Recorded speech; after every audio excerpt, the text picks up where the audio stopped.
नमस्कार दोस्तों, आप सभी का स्वागत है आपके अपने यूट्यूब चैनल ऑनलाइन एग्जाम्स तैयारी पर। तो दोस्तों, आप सभी दोस्तों के लिए बहुत ही बड़ी खुशखबरी है, क्योंकि दोस्तों जुलाई 2024 के महीने में आ चुकी है बम्पर भर्तियां।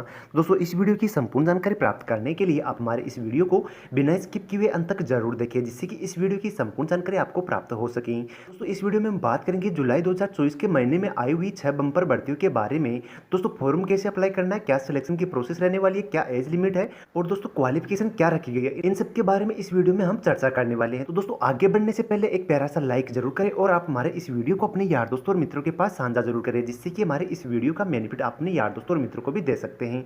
दोस्तों, बात करते हैं जुलाई 2024 के महीने में आई हुई बम्पर भर्तियों के बारे में। तो इनमें से काफी भर्तियां तो ऐसी है जिनमें किसी प्रकार की कोई एग्जाम नहीं होने वाली है। दोस्तों, इनमें क्या सिलेक्शन की प्रोसेस रहने वाली है, फॉर्म कहां से अप्लाई करना है, इन सब के बारे में अधिक इन्फॉर्मेशन प्राप्त करने के लिए चलते हैं इसकी ऑफिशियल वेबसाइट पर। दोस्तों, सबसे पहले बात करते हैं डिफेंस रिसर्च डेवलपमेंट ऑर्गेनाइजेशन की। दोस्तों, इसका फॉर्म आपको ऑनलाइन अप्लाई करना है। ऑल इंडिया के मेल एंड फीमेल कैंडिडेट इस फॉर्म को अप्लाई कर सकते हैं, चाहे वह किसी भी राज्य या किसी भी डिस्ट्रिक्ट में निवास करते हो। दोस्तों, ऑल कैटेगरी के मेल एंड फीमेल कैंडिडेट को बिल्कुल निःशुल्क रखा गया है, यानी कि फॉर्म फीस किसी प्रकार की नहीं रखी गई है। दोस्तों, बात कर लेते हैं पोस्ट डिटेल्स की। Post detail junior research fellow and research association की पोस्ट पर वैकेंसी आई हुई है। दोस्तों, यहाँ पे दे रखा JRF के लिए ग्रेजुएशन रखा गया है और दोस्तों रिसर्च एसोसिएशन के लिए पोस्ट ग्रेजुएशन आपकी क्वालिफिकेशन रहने वाली है। दोस्तों, बात कर लेते हैं सिलेक्शन प्रोसेस की। सिलेक्शन प्रोसेस शॉर्ट लिस्टिंग है, इंटरव्यू है एंड डॉक्यूमेंट वेरिफिकेशन। दोस्तों, इन तीनों के बेस पर ही आपका सिलेक्शन होने वाला है। दोस्तों, बात कर लेते हैं सैलरी की। सैलरी आपकी JRF के लिए 37,000 रुपये पर मंथ रहने वाली है, जो कि काफ़ी अच्छी है, और RA के लिए 67,000 रुपये रहने वाली है, जो कि काफ़ी अच्छी सैलरी है। दोस्तों, बात कर लेते हैं एज लिमिट की। Minimum age 18 year, maximum age JRF के लिए 37 ईयर और RA के लिए 35 ईयर है। दोस्तों, इसमें नियमों के अनुसार छूट मिलने वाली है। OBC को 3 साल की छूट और SC/ST को 5 साल की छूट मिलने वाली है। दोस्तों, देख सकते हैं डॉक्यूमेंट वेरिफिकेशन के लिए 10th की सर्टिफिकेट चाहिए, आदर्श सर्टिफिकेट चाहिए, आधार कार्ड चाहिए, ITI का सर्टिफिकेट चाहिए, कास्ट सर्टिफिकेट चाहिए, PWD सर्टिफिकेट चाहिए, स्पोर्ट्स सर्टिफिकेट चाहिए और एक्स सर्विसमैन के लिए भी सर्टिफिकेट चाहिए। अगर एक्स सर्विसमैन है तो आपको वो भी सर्टिफिकेट आपको साथ में लगाना होगा। अगली वैकेंसी HDFC बैंक में। दोस्तों, फॉर्म आपको ऑनलाइन अप्लाई करना है। ऑल इंडिया के मेल एंड फीमेल कैंडिडेट इस फॉर्म को अप्लाई कर सकते हैं, चाहे वह किसी भी राज्य या किसी भी डिस्ट्रिक्ट में निवास करते हो। जॉब लोकेशन अक्रॉस इंडिया रहने वाली है। एज लिमिट आपकी 18 से 42 ईयर रहने वाली है। नियमों के अनुसार इसमें छूट मिलेगा। OBC को 3 साल की छूट और SC/ST को 5 साल की छूट मिलने वाली है। दोस्तों, बात करते हैं एप्लीकेशन फीस की। तो दोस्तों, ऑल कैटेगरी के मेल एंड फीमेल कैंडिडेट के लिए निःशुल्क रखा गया है, यानी कि इसमें किसी प्रकार का कोई चार्ज नहीं लगने वाला। दोस्तों, बात कर लेते हैं पोस्ट डिटेल्स की।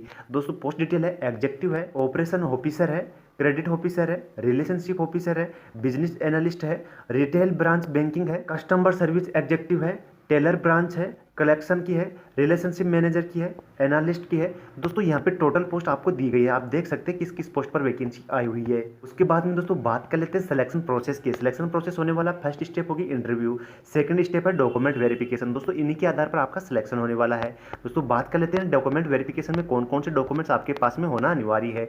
10th की marksheet, Aadhaar card, ITI certificate, caste certificate, PWD certificate और दोस्तों कोई स्पोर्ट्स कोटे का है तो इसको स्पोर्ट्स सर्टिफिकेट भी होना चाहिए। एक्स सर्विसमैन है तो उसके पास में एक्स सर्विसमैन का सर्टिफिकेट भी होना चाहिए। अगली वैकेंसी है पोस्ट ऑफिस में। Ministry of communication department of post. दोस्तों, ऑनलाइन फॉर्म आपको अप्लाई करना है। ऑल इंडिया के male and female candidate apply कर सकते हैं, चाहे वह किसी भी राज्य या किसी भी डिस्ट्रिक्ट में निवास करते हो। दोस्तों, बात कर लेते हैं एप्लीकेशन फीस की। दोस्तों, जनरल OBC EWS कैंडिडेट के लिए 100 रुपये एप्लीकेशन फीस रखा गया है और दोस्तों SC/ST एंड ऑल कैटेगरी के फीमेल कैंडिडेट के लिए निःशुल्क रखा गया है, यानी कि किसी प्रकार का कोई चार्ज नहीं रखा गया है। दोस्तों, बात कर लेते हैं MTS की पोस्ट के लिए सैलरी रहने वाली 28,049, पोस्टमैन के लिए 21,700, मेल गार्ड के लिए सैलरी रहने वाली 21,700। दोस्तों, बात कर लेते हैं MTS के लिए क्वालिफिकेशन 12th पास रखा गया है, पोस्टमैन के लिए 10th पास रखा गया है, मेल गार्ड के लिए 10th पास किया है, यानी कि दोस्तों कम से कम आपने 10th पास भी किया है तो दोस्तों इस फॉर्म का आप अप्लाई करने के लिए एलिजिबल है। ये तो दोस्तों फर्स्ट स्टेप होगी, मेरिट बेस पर आपका सिलेक्शन होने वाला है, यानी कि इसमें किसी प्रकार की कोई एग्जाम नहीं होने वाली है। ये सीधी भर्ती है, ओनली फॉर आपकी क्वालिफिकेशन के आधार पर ही आपका सिलेक्शन होने वाला है। दोस्तों, बात कर लेते हैं डॉक्यूमेंट वेरिफिकेशन की। 10th की मार्कशीट होनी चाहिए, आधार कार्ड होना चाहिए, ITI सर्टिफिकेट होना चाहिए, कास्ट सर्टिफिकेट होना चाहिए, PWD का सर्टिफिकेट होना चाहिए और दोस्तों स्पोर्ट्स कोटे से तो स्पोर्ट्स सर्टिफिकेट होना चाहिए। दोस्तों, बात कर लेते हैं एज लिमिट की। मिनिमम एज है 18 ईयर, मैक्सिमम एज है 37 ईयर। नेक्स्ट वैकेंसी है स्टाफ सिलेक्शन कमीशन की। दोस्तों, फॉर्म आपको ऑनलाइन अप्लाई करना है। दोस्तों, फॉर्म अप्लाई होना स्टार्ट हो चुके हैं, यानी कि 30 दिन के अंदर अंदर आपको फॉर्म अप्लाई कर लेना चाहिए।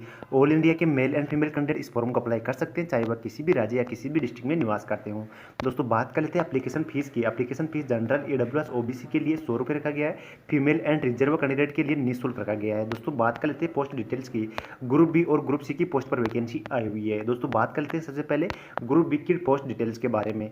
दोस्तों एक तरफ दे रखा पोस्ट नेम और एक तरफ दे रखा डिपार्टमेंट है। दोस्तों असिस्टेंट ऑडिटर ऑफिसर, उसके बाद में inspector, assistant information officer, Indian auditor account department under C&G, assistant account officer, assistant section officer, sub inspector, assistant section officer. दोस्तों यहाँ पे अलग अलग डिपार्टमेंट दिया गया है, यानी कि रिपीट पोस्ट है लेकिन डिपार्टमेंट अलग अलग है। Assistant, inspector, assistant section officer, inspector, assistant section officer, दोस्तों अलग अलग डिपार्टमेंट दिया गया है। और दोस्तों नीचे दिया गया divisional accountant, sub inspector, assistant section officer, inspector और दोस्तों इंस्पेक्टर प्राइवेट ऑफिसर जो कि CBIC डिपार्टमेंट के लिए। उसके बाद दिया गया ग्रुप सी की पोस्ट डिटेल्स के बारे में। दोस्तों इधर दिया गया है पोस्ट नेम, इधर दिया गया है department name. Income tax inspector, upper divisional clerk, tax assistant CBDT के लिए, टैक्स असिस्टेंट CBIC के लिए। ऑडिटर की पोस्ट है, अपर डिविजनल क्लर्क की है, अकाउंटेंट की है, अकाउंटेंट एंड जूनियर अकाउंटेंट की पोस्ट पर वैकेंसी आई हुई है।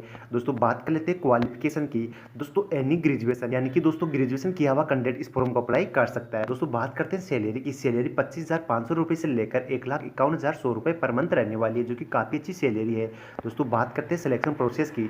सिलेक्शन प्रोसेस दोस्तों 2 एग्जाम होने वाली, पहले एग्जाम होगी क्वालिफाई और दूसरी के आधार पर आपका मेरिट बनने वाला है। दोस्तों बात कर लेते हैं एग्जाम पैटर्न की। एग्जाम पैटर्न दोस्तों रीजनिंग के 25 क्वेश्चन है, जनरल अवेयरनेस के 25 क्वेश्चन है और दोस्तों एप्टीट्यूड टेस्ट के 25 क्वेश्चन है, इंग्लिश के 25 क्वेश्चन है और दोस्तों टोटल 100 क्वेश्चन है और 200 नंबर का एग्जाम होने वाली है। दोस्तों आपको 60 मिनट का टाइम मिलने वाला है, एग्जाम ड्यूरेशन 60 मिनट रखा गया है। दोस्तों आपको यहाँ पे दे रखा है पेपर फर्स्ट के लिए क्या सिलेबस रखा गया है, पेपर सेकंड के लिए क्या सिलेबस रखा गया है, यहाँ पे दिया हुआ है। दोस्तों बात कर लेते हैं एज लिमिट की। मिनिमम एज है 18 ईयर, मैक्सिमम एज है 32 ईयर। नियमों के अनुसार इसमें छूट मिलने वाली है। OBC को 3 साल की छूट, SC/ST को 5 साल की छूट मिलने वाली है।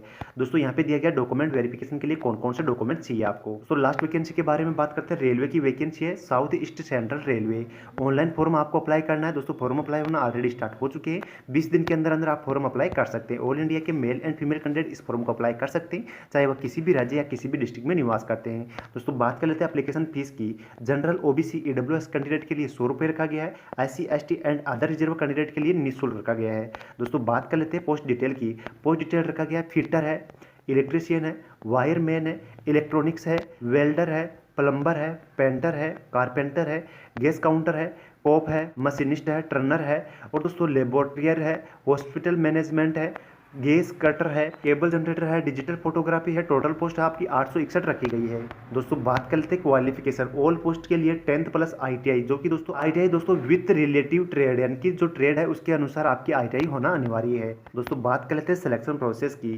फर्स्ट स्टेप जो कि मेरिट के आधार पर आपका सिलेक्शन होने वाला है। इसमें किसी प्रकार की कोई एग्जाम नहीं होगी, ओनली फॉर आपके नंबरों के आधार पर ही मेरिट बनने वाली है और उसी के आधार पर आपका सिलेक्शन होने वाला है। एज लिमिट की बात करें, मिनिमम एज है 14 ईयर, मैक्सिमम एज है 24 ईयर और नियमों के अनुसार इसमें छूट मिलने वाली। OBC को 3 साल की छूट, SC/ST को 5 साल की छूट मिलने वाली है। दोस्तों ये इन्फॉर्मेशन थी जुलाई 2024 के महीने में आई हुई बम्पर भर्तियों के बारे में A to Z support information. तो दोस्तों ऐसी नोटिफिकेशन प्राप्त करने के लिए आप हमारे इस यूट्यूब चैनल को सब्सक्राइब जरूर करें, साथ में जो बेल आइकन बनता है उसे प्रेस जरूर करें, जिससे कि जो भी मैंने यह वीडियो लेके आऊँ उसकी नोटिफिकेशन आपको मिल सकें और आप ज़्यादा से ज़्यादा बेनिफिट प्राप्त कर सकें। थैंक यू दोस्तों, जय हिंद, जय भारत है। Thanks for watching.